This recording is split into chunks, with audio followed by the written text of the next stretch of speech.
নমস্কাৰ।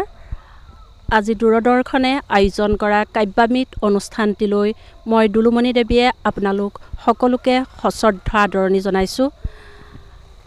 মোৰ এটি অনুভৱেৰে মই আজি এই কাব্যামিত অনুষ্ঠানটি শুভ আৰম্ভ কৰিবলৈ আগবাঢ়িছোঁ। কবিতাৰ শিৰোনাম অনুভৱ। আঘোণৰ পথাৰত কেঁচা নৰানীৰ মাজত পাতিছোঁ আমি এখন স্নেহযুক্ত হেঁপাহৰ দলিচা। নীলা আকাশ জুৰি অপূৰ্ব বাগ্ময় দৃশ্য। ৰ'দৰ সুগন্ধি লৈ আঘোণৰ পথাৰৰ সেউজী সুবাস লৈ আকো আমি ৰঙীন চিত্ৰপট। পাচিহেৰীয়া আঙুলিৰে অঁকা কপাহ কোমল শব্দৰ মৃদু গুঞ্জনে সৃষ্টি কৰক নৱ আলোড়নৰ। আহক আমি তেনেকে মিঠা পৰশ লৈ কাব্য জগতত এভুমুকি মাৰিবলৈ আগবাঢ়িছোঁ। প্ৰথমতেই মই যাব বিচাৰিছোঁ বনগীতৰ শিল্পী আমাৰ মাজত উপস্থিত আছে লুইত দাসদেৱ। মই প্ৰথমেই তেখেতৰ পৰাই আৰম্ভ কৰোঁ আৰু তেখেতক অনুৰোধ জনাইছোঁ এটি আঘোণৰ কবিতাৰে আমাৰ এই অনুষ্ঠানটোৰ মাজলৈ আহিবৰ বাবে। অশেষ ধন্যবাদ। দূৰদৰ্শনৰ কাব্য মিতলৈ ইয়াৰ আগতে আপোনালোকক এটা কথা কৈ লৈছোঁ যে সোণালী ধাননি বুলি নহয়, পথাৰেই মোৰ বনগীতৰ প্ৰেৰণাৰ উৎসৱ হিচাপে মই গণ্য কৰি আহিছোঁ। পথাৰ মোৰ বুকুৰ তেজৰ সৈতে সম্বন্ধ, সেই বনগীত গাওঁ। আৰু এতিয়া আজি যিটো আপোনালোকে বনগীতৰ কথা ক'লে যে সেইকাৰণে মই কবিতা নিলিখি এটা গীতি কবিতা আপোনালোকক শুনাইছোঁ। সোণালী সোণালী পথাৰৰ নৰাণী, আঘোণৰ কুঁৱলী ঘন, ধাননিৰ মাজেৰে সৰু সৰুৱালী সেউজী সুকোমল বন। পুৱাতে সেউতীৰ মূৰতে উৰণি, এৰি থৈ ঘৰৰে বন। জুৰিটোৰ সিপাৰে লাহি ধান পকিছে, সেউতীৰ উচ্পিচ মন। পুৱাৰ মিঠা ৰদালি, সোণগুটি সোণালী, জিকমিক ডাৱনী ৰিকাচি। সপোনৰ পথাৰত আঘোণৰ বতৰত সেউতীৰ মিচিকি হাঁহি। ধন্যবাদ। আৰু এটা কবিতা পাঠ কৰিবৰ বাবে মই লুইত দাসদেৱক অনুৰোধ জনাইছোঁ। এয়া সঁচাকৈ আঘোণৰ আবেলি। আমি আবেলিতে বহি আছোঁ নৰাণীত। আঘোণৰ আবেলি, ৰ'দ জিকিমিকি, পথাৰত তৰাদৈৰ কাচি চিকিমিকি। ডাঙৰি কঢ়িয়াই আহে সৰুধন, বিৰিয়া ভিৰ খাই ভাগিব যেন লাগে। মুঠি বান্ধি তৰাদৈৰ হাত ৰঙা পৰে, ৰবাবৰ গোন্ধ পাই সৰুধনে হাঁহে। নৰাণীৰ ছাঁত বহি দুয়ো একেলগে চকলা চকলিয়াই মনৰ কথা পাতে। এয়াই চমু দুটি মোৰ গীতি কবিতা। ধন্যবাদ জনালোঁ লুইত দাসদেৱক। এতিয়া আমি দ্বিতীয়জন কবিৰ ওচৰলৈ যাব বিচাৰিছোঁ। আমাৰ মাজত উপস্থিত আছে হাস্য ব্যংগ লেখক বিপুল মৰাণদেৱ। মই তেখেতক তেখেতৰ অনুভৱ ব্যক্ত কৰিবৰ কাৰণে অনুৰোধ জনালোঁ। সকলোকে প্ৰথমে নমস্কাৰ জনাইছোঁ। মোৰ কবিতা শিৰোনাম মোৰ আধা দুখীয়া কবিতাটি। সেই কবিতা পাঠ অনুষ্ঠানৰ মোৰ প্ৰাণৰ প্ৰাণ প্ৰিয় সংগীসকল, মোৰ আধা দুখীয়া কবিতাটি ঘৰতে এৰি থৈ আহিলোঁ। ঘৰলৈ ঘূৰি গ'লে গৃহিণী আকৌ আহিবলৈ দিয়ে বা নিদিয়ে। ইমান দূৰ বাট মোৰ কবিতাটি শুনিবলৈ ৰাইজ ৰৈ থাকে বা নাথাকে, তাকে ক'বলৈকে ৰৈ আছোঁ অথনিৰ পৰা। দ্বিতীয় কবিতা হঠাৎ অচিনাকি। আয়ে কৈছিল বোপাই তই আগলৈ ডাঙৰ মানুহ হ'বি। পিতাই কৈছিল নালাগে তই ডাঙৰ মানুহ হ'বলৈ, আমাৰ বংশতেই ডাঙৰ মানুহ নাই। তই ডাঙৰ মানুহ হ'লে ভনী দুজনীক কোনে চম্ভালিব। এয়ে লৈ আই পিতায়ৰ প্ৰায় কাজিয়া হৈছিল। আইৰ ল'ৰালি সপোন আৰু পিতায়ৰ খেচখেচনিবোৰ আজিও বাৰে বাৰে মনলৈ আহে। গাঁৱৰ নামঘৰ পিছফালে থকা মিঠা আমজোপা এইবাৰ খহনীয়াত যা গ'ল। নদী সিপাৰে সেই চৰণীয়া পথাৰত এতিয়া বাংলা দেখিয়ে গাঁও পাতিলে। গৰু খুটি মৌ খুটি দিছিল এসময়ত, সিও এতিয়া অচিনাকি হ'ল। ধন্যবাদ জনালোঁ বিপুল মৰাণদেৱক। ইয়াৰ পাছতে আমি তৃতীয়জন কবিৰ ওচৰলৈ যাব বিচাৰিছোঁ। আমাৰ মাজত উপস্থিত আছে শিক্ষয়িত্ৰী দীপালী শৰ্মা গোস্বামী বাইদেউ।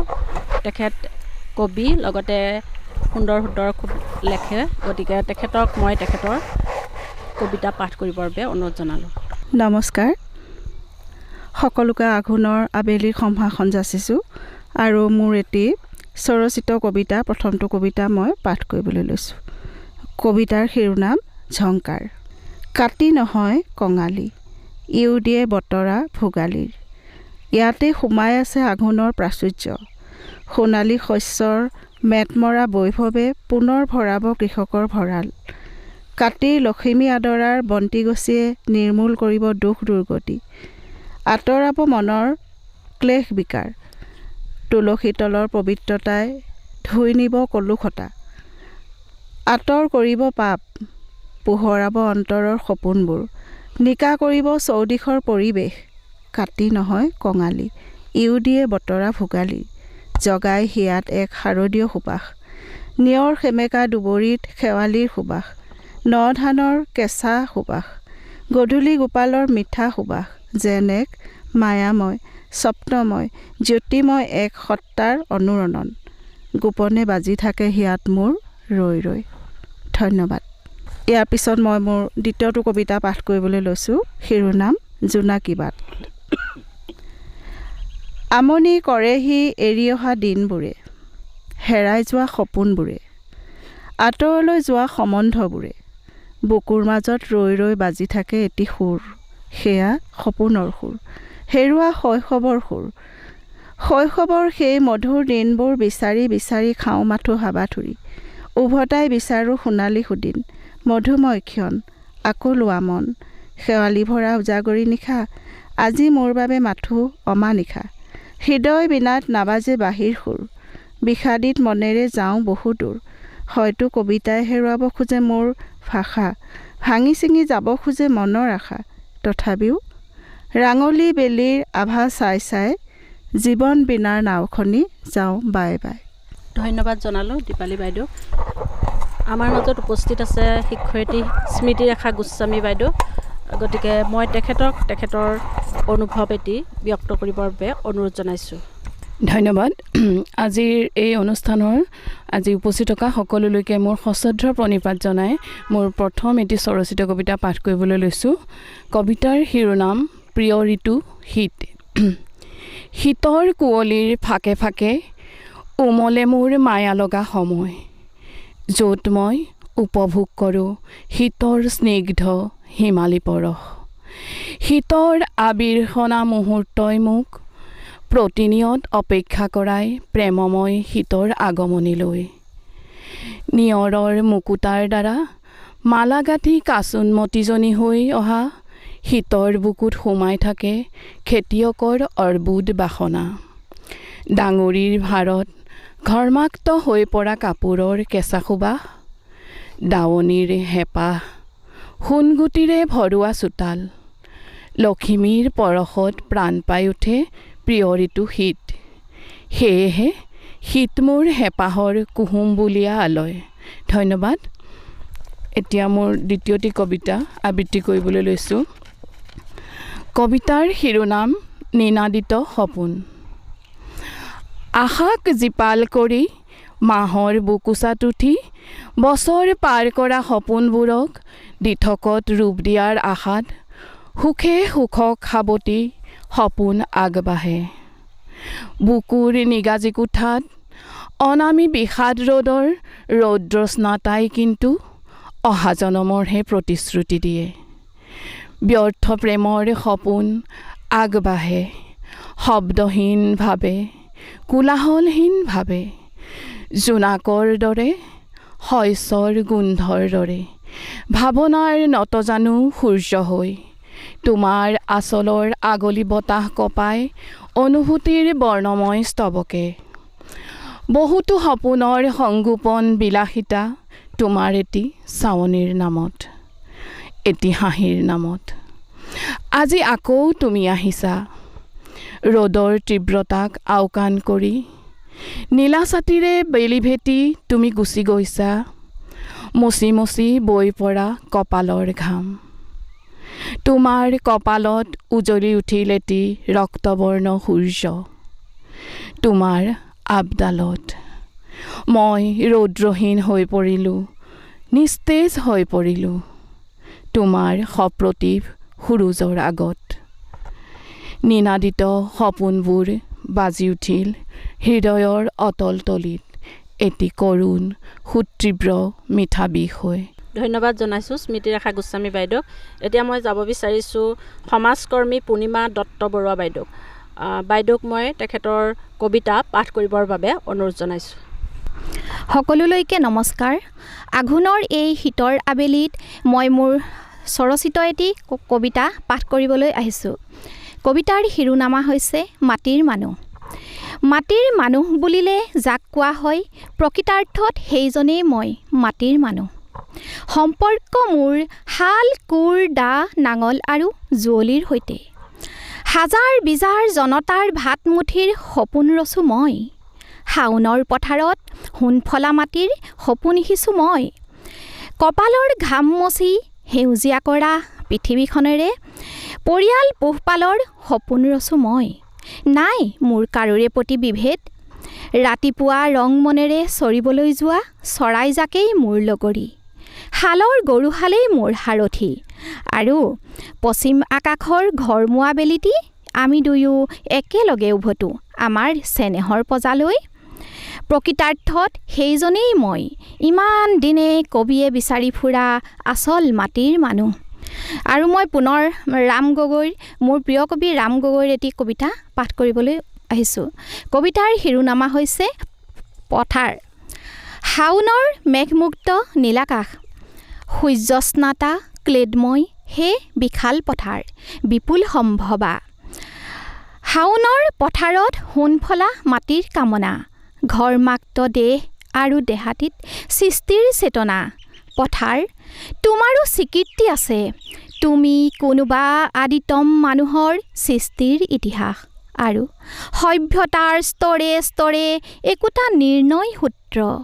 মৃতম্লান কৃষকৰ সাধনা কঠোৰ, নিৰন্ন বিমৰ্ষ ক্লান্ত আৰু শ্ৰান্ত সন্ধিয়াত দুচিন্তা দুঃসহ হৈ পৰে।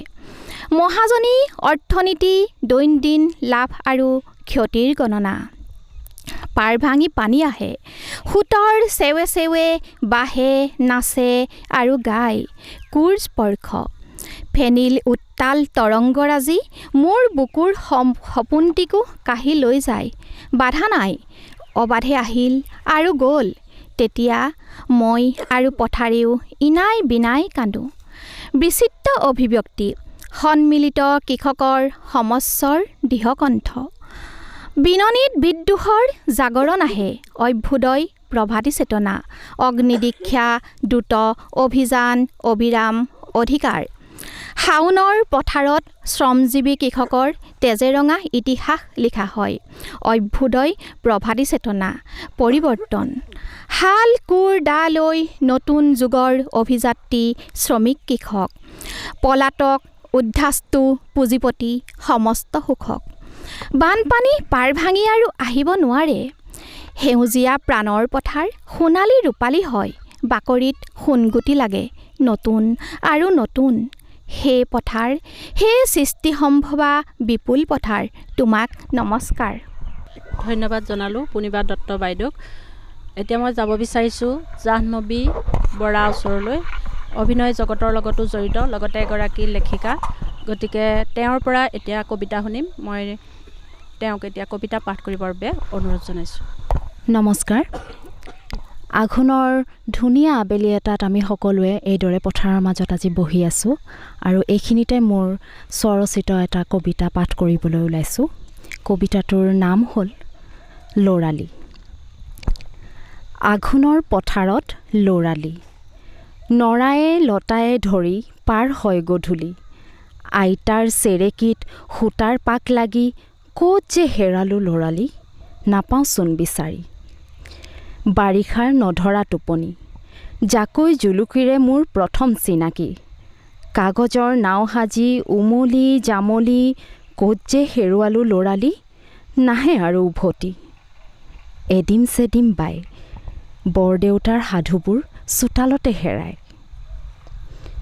বগৰী জোকাৰোতে জলপাই পাৰোঁতে চকুত কোটা পৰি সেই পলকতে, ক'তনো হেৰুৱালোঁ ল'ৰালি, নাপাওঁ আজি বিচাৰি।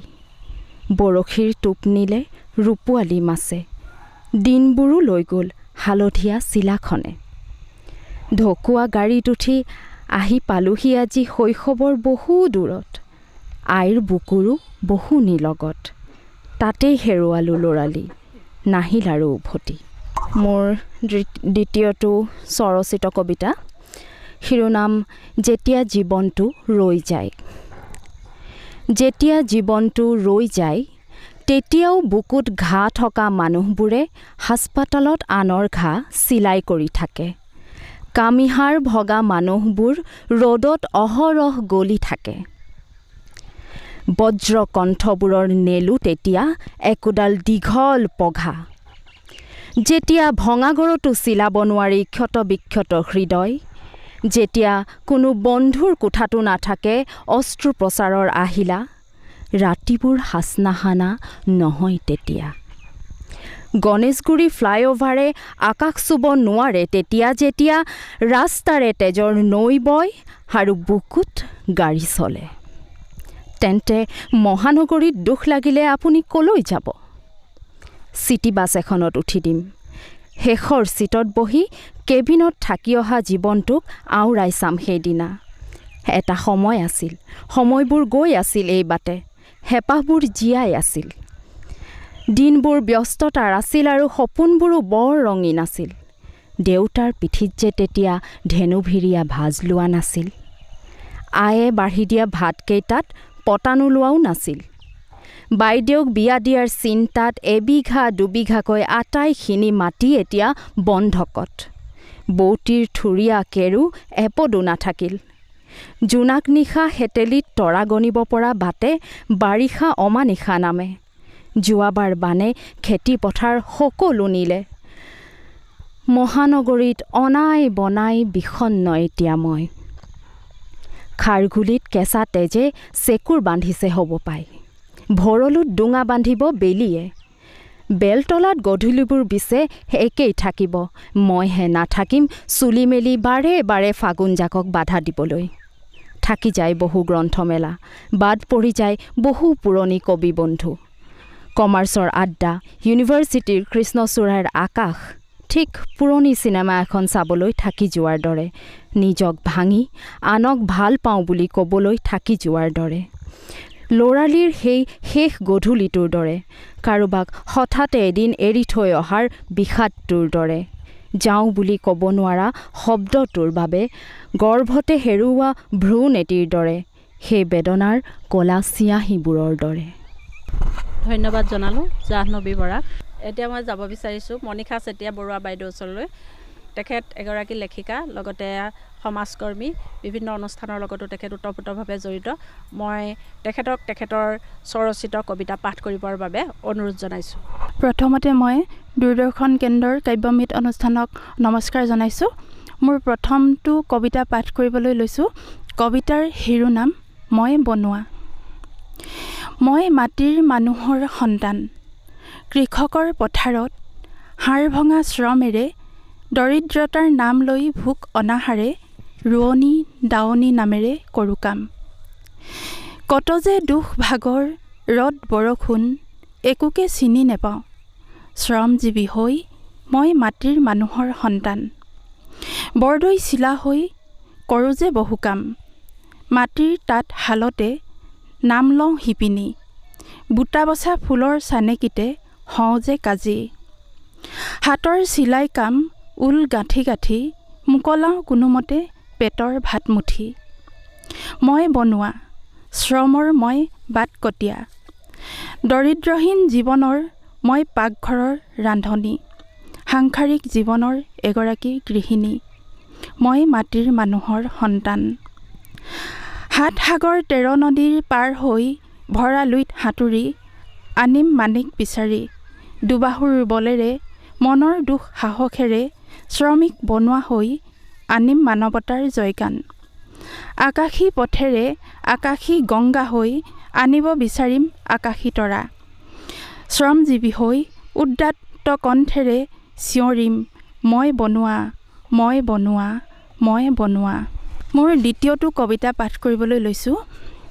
কবিতাৰ শিৰোনাম মই অসম দেশৰ ভৈয়ামৰ বোৱাৰী।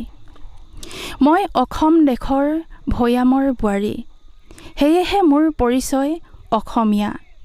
জাতীয় সাজপাৰ পৰিধানেৰে এগৰাকী ঘৰৰ গৃহিণী, পাকঘৰৰ ৰান্ধনী। মই অসম দেশৰ ভৈয়ামৰ বোৱাৰী। বান্ধি ৰাখিম সমাজৰ ৰীতি নীতি, আঁতৰাই ৰাখিম সমাজৰ অন্ধবিশ্বাস, কুসংস্কাৰ আৰু বিভেদকামী দুৰ্নীতি। মই অসম দেশৰ ভৈয়ামৰ বোৱাৰী। কৰিছোঁ চৰ্চা আজি সাহিত্যৰাজি, ভাষাৰ বাবেই মই অসমীয়া জাতি। মনৰ সাহসেৰে লওঁ যে কলম তুলি। ময়ো অসমীয়া জাতিৰ হওঁ পোনাতি, কৰিব খুজিছোঁ ভাষাৰ উন্নতি। জিলিকাব খোজোঁ জগত জননী মোৰ মাতৃ। মই অসম দেশৰ ভৈয়ামৰ বোৱাৰী। আছে যদি মোৰ ভাষাৰ জ্ঞান, জাতিৰ শক্তি, ঘূৰাই আনিব পাৰিম সভ্যতাৰ কৃষ্টি সংস্কৃতি। ভেদাভেদ নাই যদি মোৰ হৃদয়ত।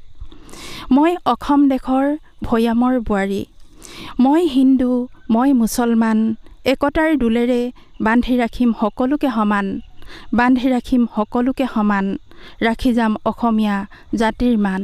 মই অসম দেশৰ ভৈয়ামৰ বোৱাৰী। ধন্যবাদ জনালোঁ মণিষা চেতিয়া বৰুৱাক। এতিয়া আমি যাব বিচাৰিছোঁ দীপ্তি বুঢ়াগোহাঁই বৰপাত্ৰ, তেখেত আহিছে ডিব্ৰুগড়ৰ পৰা। তেখেতক মই স্বৰচিত দুটা কবিতা পাঠ কৰিবৰ বাবে অনুৰোধ জনাইছোঁ। নমস্কাৰ, মোৰ স্বৰচিত কবিতা পাঠ কৰিবলৈ লৈছোঁ। যাত্ৰা। মই যাবলৈ ওলালোঁ, তোমাক মই ইয়াতে এৰিলোঁ। ব্যস্ত সকলো মানুহৰ ভিৰ, মই ঘূৰি ফুৰিছিলোঁ। সত্য আৰু সুন্দৰৰ সন্ধানত কৰাব পাৰে জীৱনৰ আম্বেষণ।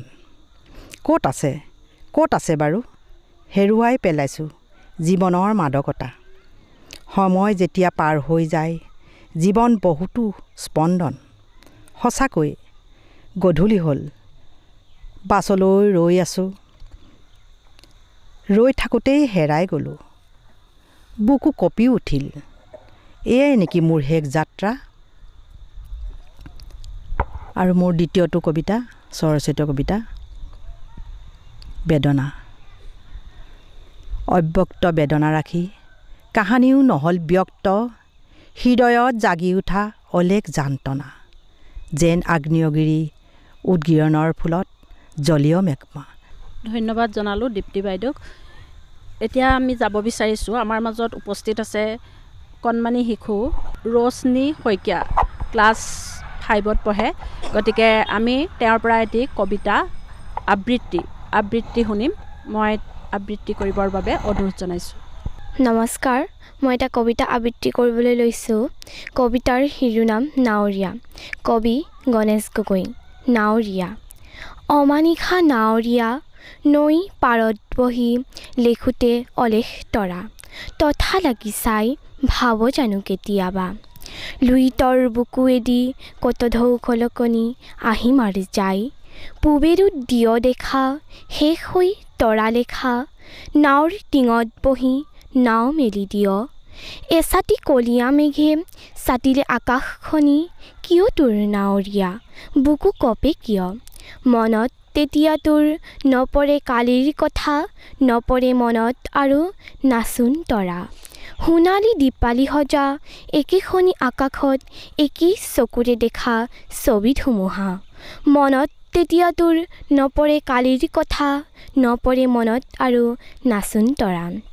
সোণালী দীপালি সজা একেখনি আকাশত, একেই চকুৰে দেখা ছবি ধুমুহা। গুচি গ'লে ধুমুহা বলিয়া বতাহ আহি, মাৰ গ'লে আপদীয়া ঢৌ। লুইতৰ পাৰত তোৰে নাও তোৰ, তই যাও ভটিয়াই গৰখীয়া গীত গাই। তই লৰালি কালৰ তই নাৱৰীয়া, তোৰ দৰে ময়ো ভুল গৈছিলোঁ, লেখি লেখি আকাশৰ ৰাতি ফুলা ফুল। চাই চাই সন্ধিয়াৰ সোণোৱালীবোৰ ময়ো চক খাইছিলোঁ মেঘৰ গাজনি শুনি মোৰো বুকু কঁপিছিল বিজুলী ছাতিত মিলনৰ মৌসুখ মোৰ চুহিছিলোঁ নাৱৰীয়া উচুপিছিলোঁ চকু পানী পিৰহি মাটিত নেপালোঁ দুখতো লগ সুখৰ দিনতো ওলাহে নধৰা হ'ল কাৰো কোমলীয়া হিয়াত নেদেখিলোঁ নাৱৰীয়া মোৰ চকু পানী চাই কাহিলে মাথো এটি হুমনীয়া জীপাল আজি সেই অনন্তত দেশ নাও মেলি বিশাল বিশ্বত তই অকলশৰীয়া পুৱাৰ শীতল বা আজি যাই সুখে দুখে তই মাথো তোৰ নাৱৰীয়া সুখে দুখে তই মাথো তোৰ নাৱৰীয়া। ধন্যবাদ জনালোঁ ৰচনী শইকীয়া, বৰ সুন্দৰ কবিতা পাঠ কৰিলা, ধন্যবাদ।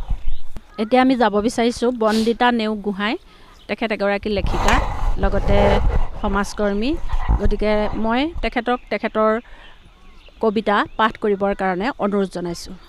নমস্কাৰ, মোৰ নাম বন্দিতা নেওগ গোহাঁই আৰু আজি পথাৰৰ মোহময় পৰিৱেশত এটি মই স্বৰচিত কবিতা পাঠ কৰিবলৈ আগবাঢ়িছোঁ। মোৰ কবিতাৰ শিৰোনাম আহত পক্ষী।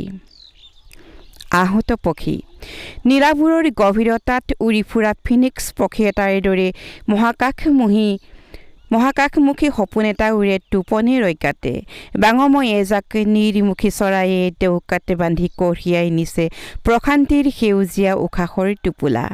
জোনাক ফুলা নিশা কথকতা মুখৰ ৰাতিবোৰ তৰা হৈ ফুলে, জোন হৈ জ্বলে, সৰা পাতে কথা পাতে, শুই থকা শিলবোৰে গহীন পাহাৰটোৱে নিজম পথবোৰেও কাণ পাতি শুনে গুঞ্জন মুখৰ কাব্যচ্যুত আন্ধাৰ আৰু পোহৰৰ হিৰণময় শব্দৰ মালিতা। এতিয়া সেই জোন, সেই শিল, সেই পাহাৰ, সেই পথ আজি নীৰৱ নিথৰ, কাৰণ নিৰ্মুখী চৰাইজাক আৰু ফিনিক্স পক্ষীটো আহত হৈছে। হয়, আৰু এটা কবিতা পাঠ কৰিবলৈ ওলাইছোঁ। যিহেতু আমাৰ অসমৰ আঘোণৰ এই মোহময় পৰিৱেশৰ মাজতো আমাৰ অসমীয়াৰ এজন হিয়াৰ আমঠু আমি হেৰুৱাইছোঁ, সুৰ সম্ৰাট জুবিন গাৰ্গ। মই তেখেতৰ সোঁৱৰণিতে এটি কবিতা লিখিছিলোঁ সেই সময়ত, সেই কবিতাটিকে এতিয়া মই পাঠ কৰিবলৈ আগবাঢ়িছোঁ। মোৰ কবিতাৰ শিৰোনাম ধুমুহা। ধুমুহা আজি অসমত ধুমুহা বলিছে, শোকৰ ধুমুহা। মানুহ আৰু মানুহ, কেৱল মানুহ। অসমৰ চুকে কোণে গাঁৱে ভূঞে চাৰিআলি তিনিআলি ৰাজপথৰ অলিয়ে গলিয়ে সকলোতে কেৱল মানুহ। লোকে লোকাৰণ্যৰ ৰাজপথ শোকস্তব্ধ আজি সূৰ্য উঠা দেশৰ আবাল বৃদ্ধ বনিতা। শিৰ নত নকৰাকৈ উচ্চ শিৰে গৈ থকা সুৰৰ দৰে কোমল ঊৰ্ধমুখী হীৰাৰ টুকুৰাটো আজি ৰ'দৰ ঠিকনা এৰি ক্লান্ত শ্ৰান্ত ভাগৰুৱা হৈ শুই আছে মায়াবিনী ৰাতিৰ বুকুত। মানুহৰ তেজত ঘৰ সাজি নদীৰ পৰা সাগৰমুখী সেই দুৰন্ত কিংবদন্তী জীৱন্ত সত্তা আজি নীৰৱ নিথৰ। শান্তিৰ ছায়াত জিৰণি লৈছে সেই নিৰ্ভীক যাদুকৰী কণ্ঠ। জাতীয় অহংকাৰৰ সোণালী মুকুট, জাতিৰ সাহস আজি ম্ৰিয়মান। মানুহ আৰু মানুহ, সকলোতে কেৱল মানুহ। অক্লান্ত নায়ক আজি ক্লান্ত, বিনিদ্ৰ ৰজনীত চিৰ নিদ্ৰিত। মহাপ্ৰয়াণ হ'ল এটা জাতিৰ মহানায়কৰ। কোনোৱে যাচিছে ফুল, কোনোৱে একোখন ৰঙা গামোচা, কোনোৱে এটোপাল তপত অশ্ৰু। সকলোৰে এটাই আশা, এটাই হেঁপাহৰ জুবিন দাক এবাৰ চাব ওচৰৰ পৰা, হিয়া উজাৰি জনাব একাজলি অন্তিম শ্ৰদ্ধা। জাতি বৰ্ণ ধৰ্মভেদী মহামিলন হ'ল হাজাৰ শ্ৰোতাৰ হাজাৰ অশ্ৰু। বিশ্ব বিশ্ৰুত সেই যাদুকৰী সুৰ সম্ৰাটৰ শেষ যাত্ৰাত আজি অসমত ধুমুহা বলিছে, শোকৰ ধুমুহা। মানুহ আৰু মানুহ, কেৱল মানুহ। অসমৰ চুকে কোণে চাৰিওফালে কেৱল মানুহ। লোকে লোকাৰণ্যৰ ৰাজপথ। জুবিন দা থাকিব অসমৰ আকাশে বতাহে, জুবিন দা থাকিব প্ৰতিজন অসমীয়াৰ হৃদয়ে হৃদয়ে, জুবিন দা থাকিব অমৰ গীতৰ তালে তালে হৈ বিশ্ব বিশ্ৰুত যুগ সম্ৰাট। ধন্যবাদ জনালোঁ বন্দিতা নেওগ গোহাঁই। এতিয়া আমি যাব বিচাৰিছোঁ অন্য এগৰাকী কবি আমাৰ মাজত উপস্থিত আছে শান্তনা বুঢ়াগোহাঁই। গতিকে তেখেতৰ কবিতা পাঠ কৰিবৰ বাবে মই অনুৰোধ জনাইছোঁ। নমস্কাৰ। এই আঘোণৰ পথাৰত মই এটা আঘোণৰ ওপৰতে এটা কবিতা লিখিছিলোঁ, সেই কবিতাটো পাঠ কৰিব লৈছোঁ। হেঁপাহৰ আঘোণ। হেঁপাহৰ ধৰণিত আশাৰ বীজবোৰ গজি উঠে। আজি সেউজীয়াই বিষণ্ণ মনৰ আঁউসী অতৰাই অংকুৰিত কৰে নৱপ্ৰভাতৰ। শুভ্ৰ আচল মেলি শীতৰ কুঁৱলীৰ সতে আঘোণ আহে। কুঁৱলীত কঁপি থাকে আন্ধাৰ। নিমাও মাও গধূলি উৰি যায় এজাক শৰালী। আঘোণৰ সোণগুটি কৃষকৰ নাঙলৰ শিৰলোত গজালি মেলা সপোন। এতিয়া আঘোণৰ পথাৰ বৰ্ণময় প্ৰতিশ্ৰুতিৰে ভৰপূৰ। পথাৰৰ আলি আলে শুনা পাওঁ উৎসাহৰ মিঠা গুণগুণনিৰ গীত। আঘোণ হ'ল হিয়াৰ হেঁপাহৰ গান। সেয়ে নাচি থাকে চহা খেতিয়কৰ প্ৰাণ। জহা বৰা শালি লাহি মানিকী মধুৰী সোৱাগমণি ধানৰ থোকবোৰে শালি জালি নাচে। হেঁপাহৰ আঘোণৰ এয়াই হেঁপাহৰ আঘোণৰ পথাৰ। সম্ভাৱনাময় আশাবোৰে প্ৰাণ পায় ভৰাই কৃষকৰ চোতাল আৰু ভঁৰাল। ধন্যবাদ। মোৰ আৰু আন এটি কবিতা মই এতিয়া পাঠ কৰিবলৈ লৈছোঁ। কবিতাৰ শিৰোনাম পেহেলগাম। যিহেতু কাশ্মীৰৰ যে সেই ঘটনাটো হৈছিলে তেতিয়া মই এই কবিতাটো লিখিছিলোঁ পেহেলগাম। ভূস্বৰ্গত তেজৰ নৈ বৈ গৈছে। তুমি এটি শিশু এটা হৈ শুই আছা পেহেলগামৰ ঘাঁহনিত। মই অসহায় হৈ পৰিছোঁ, তোমাক সাৱটি ৰাখিব পৰা নাই। যি যাক বিষাদৰ বৰষুণত তিতিছোঁ সেয়া আছিল বাৰুদৰ নামত উৎসৰ্গিত। দুচকুত পানীৰ সলনি তেজ বয়। চাৰিওফালে কেৱল প্ৰতিশোধৰ ধোঁৱা। নিশাহত হেৰাই জীৱনৰ নিচুকনিৰ গীত। আৰু এদিন চুনামি অথবা কলিজাৰ পেহেলগাম। সুখৰ চন্দ্ৰতাপ এখনি পাৰি ৰাতিৰ বুকুত টোপনি যাওঁতে আমাৰ মধুচন্দ্ৰিকাত নিথৰ হৈ ল'ল অগণন সপোন আৰু যৌৱনৰ বসন্ত। আহ পেহেলগামৰ ঘাঁহনিত শুই আছা তুমি। আহ পেহেলগামৰ ঘাঁহনিত শুই আছা তুমি। ধন্যবাদ জনালোঁ শান্তনা বুঢ়াগোহাঁই বাইদেউক। এতিয়া আমাৰ মাজত আৰু এগৰাকী বাইদেউ উপস্থিত আছে মণিকা গগৈ। তেখেত এগৰাকী লেখিকা লগতে কবি। কেইবাখনো কবিতা পুথি ৰচনা কৰিছে। গতিকে তেখেতকো মই তেখেতৰ কবিতা পাঠ কৰিবৰ বাবে অনুৰোধ জনাইছোঁ। নমস্কাৰ। আজি আঘোণৰ সুন্দৰ মনোমোহা পৰিৱেশৰ মাজত মই এটা আঘোণৰ ওপৰত লিখা কবিতাকে পাঠ কৰিব লৈছোঁ। কবিতাটি গণ অধিকাৰ কাকতত প্ৰকাশিত। কবিতাৰ শিৰোনাম আঘোণৰ ছবি। হেঁপাহৰ আঘোণ আকৌ আহিছে। সোণগুটিৰ সুবাসত কৃষকৰ সপোন লহপহকৈ বাঢ়িছে। কাঁচিয়লি ৰদালিৰ সোণালীৰ হাঁহিত দাৱনীৰ চিকমিকিয়া কাছেৰীৰ পৰশত সোণগুটি জিলিকি উঠিছে। ৰঙেলিয়ে ওঠত তামোলৰ ৰং বোলাই ধান কাটে মুঠি মুঠি। আঘোণাই বান্ধে আতি আতি। মেটমৰা ডাঙৰি বিৰিয়াত যাব শালি জালি নাচি। ভঁৰাল কৰিব চহকী। ধান কাটি আজৰি ৰান্ধনি মেলিয়ে ৰং বিলোৱাৰ সময়তে নৰাণীৰ মাজত বুটল লিচেৰি। পিলিঙা লৰাই ওলাহতে নৰা পেঁপা বজাই সোণোৱালী শৈশৱক আঁকোৱালি। আঘোণে হাঁহি মাৰি অংকন কৰে ৰঙীন চিত্ৰ সোণালী ধাননিৰ। কৃষকে শাওনৰ সকলো দুখ কষ্ট পাহৰে। আশাৰ কুসুম ফুলে বুকুৰিৰ মাজত বৈ যায় সুখৰ নিজৰা মনৰ বাকৰিত। মই আৰু এটা কবিতা পাঠ কৰিব লৈছোঁ। আমাৰ হিয়াৰ মধু জুবিন গাৰ্গ হেৰাই যোৱাৰ পিছত মই এইটো কবিতা লিখিছিলোঁ। এইটো কবিতাৰ শিৰোনাম জনতাৰ কণ্ঠ। কিস্তিৰ পথাৰত নৱ নৱ সৃষ্টিয়ে মায়াবী সুৰৰ অমিত ধাৰা বোৱাই। শুই পৰিলা নীৰৱে ভাগৰি অসমী আই বুকু উকা কৰি। প্ৰাণীকুল আৰু প্ৰকৃতিয়েও উচুপি উঠিছে তোমাৰ নীৰৱতাত। ধৰ্মান্ধতাৰ শিকলি ছিঙি জনসমুদ্ৰৰ মিছিল জুবিন ক্ষেত্ৰত। আকাশে বতাহে গুঞ্জৰিত হৈছে মায়াবিনী ৰাতিৰ বুকুত প্ৰাৰ্থনা। দৌৰি কণ্ঠ নিগৰাই গোৱা তোমাৰ গান বাজি থাকিব জনতাৰ হৃদয়ে হৃদয়ে বান্ধি গলা সকলোৱে হৃদয় একতাৰ বান্ধোনেৰে অকালতে অস্তাচলৰ দুখ বুলিও উদ্দীপ্ত সূৰ্য হৈ পুনৰ উভতি আহিবা আমাৰ কাষলৈ জনতাৰ কণ্ঠ হৈ ৰৈ থাকিব বহাগ তোমালৈ মানৱতা গুণেৰে সমৃদ্ধ হে মানৰূপী ভগৱান তুমি আমাৰ স্বাভিমান অমূল্য সম্পদ যদিও দিব নোৱাৰোঁ বিদায় অশ্ৰুসিক্ত নয়নে জনাইছোঁ তোমাক একাজলি শ্ৰদ্ধাঞ্জলি হে জনতাৰ শিল্পী তোমাৰ ন্যায় বিচাৰি জনতাৰ অপেক্ষা ন্যায়ৰ পদূলিত চিৰ জ্যোতিষ্মান হৈ থাকিবা আমাৰ হিয়াৰ আকাশত উজ্বলি ধন্যবাদ ধন্যবাদ জনালোঁ মণিকা গগৈ বাইদেউক আমাৰ কবিতা প্ৰায় শেষেই হৈছে আমি কেঁচা নৰাণীৰ মাজত আঘোণৰ পথাৰত বহুকেইটা কবিতাই শুনিলোঁ আমাৰ মাজত যিহেতু এতিয়া বনগীতৰ শিল্পী লুইত দাসদেৱ আছে তেখেতৰ পৰা গীতি কবিতা শুনিলোঁ যদিও আমি সুৰেই যাৰ পৰিচয় সকলোৱে জানে তেখেতে খুব সুন্দৰ বনগীত লিখে গতিকে আমি এটা বনগীতো শুনিবলৈ ইচ্ছা প্ৰকাশ কৰিছোঁ গতিকে তেখেতক এটা বনগীত গাবৰ বাবে বিনম্ৰ অনুৰোধ জনাইছোঁ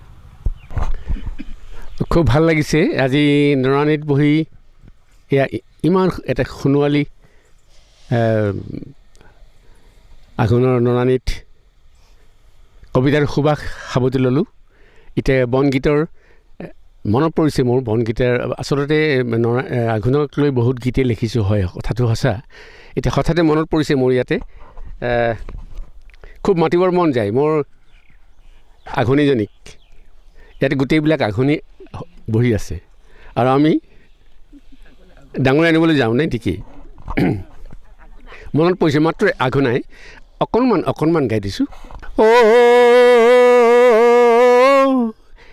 আঘোণৰে দাউনি লাউনি মুখনি চকু পিৰিকিয়াই ঘনে মেখেলাৰে খুচনিত হাঁচতিৰে তামোলৰ মেখেলাৰে খুচনিত হাঁচতিৰে তামোলৰ ও ডাকিলে শুনে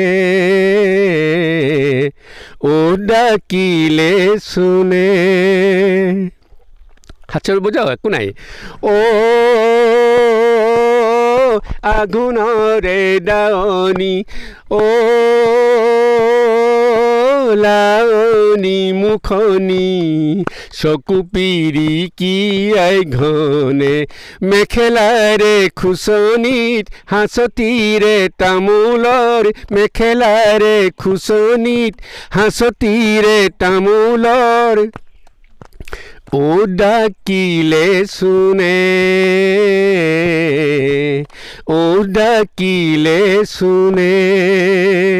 সৌদূৰণিত দেখিছোঁ আমি এখন সৰু নৈ আছে নৈৰে সুতি যেন দীঘল চুলি তাৰি তাতে ঐ নেঘেৰি খোপা ৰ'দে নুচুমিলে ৰঙা গাল দুখনি তাতে ঐ ঘামৰে টোপা হাই লাখ লখিমী তই যে দাউনি হাই লাখ লখিমী তই যে দাউনি চিনিও নিচিনে মনে চিনিও নিচিনে মনে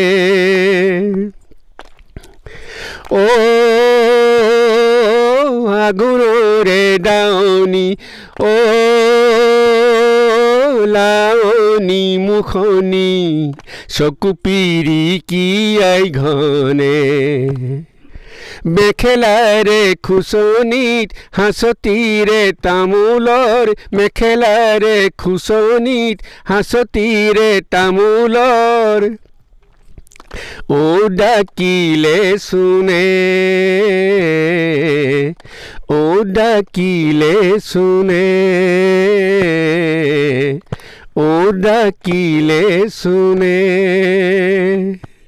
অকণমান গাইছোঁ ধন্যবাদ